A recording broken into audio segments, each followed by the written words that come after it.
A question both for Giannis and Sarah on the apparel.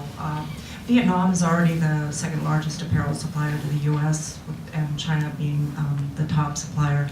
And many of these tariff cuts, as you mentioned, won't take place on the sensitive products until, the end, on a 10-year timeline or a 12-year timeline.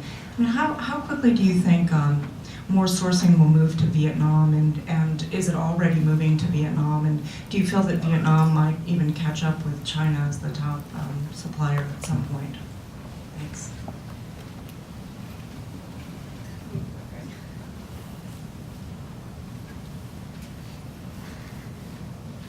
I mean, I think timing and growth are obviously difficult for me to predict. I think the fact is, as you know, Vietnam is already a competitive country of production without TPP. It's been growing, on its own strengths and not just in anticipation of TPP.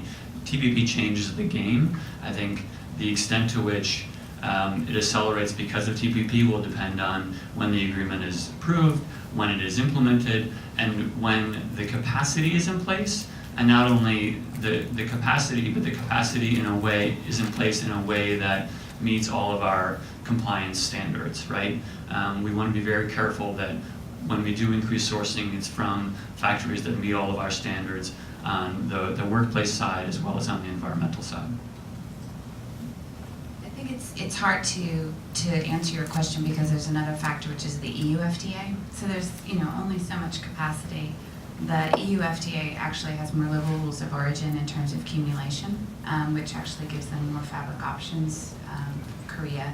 So I think everybody's going to be looking at capacity and then what that does to price, because if you have limited capacity, you have more buyers, you may actually see a price increase, but that's there's a lot of variables, and so I'm not sure you can actually play that out.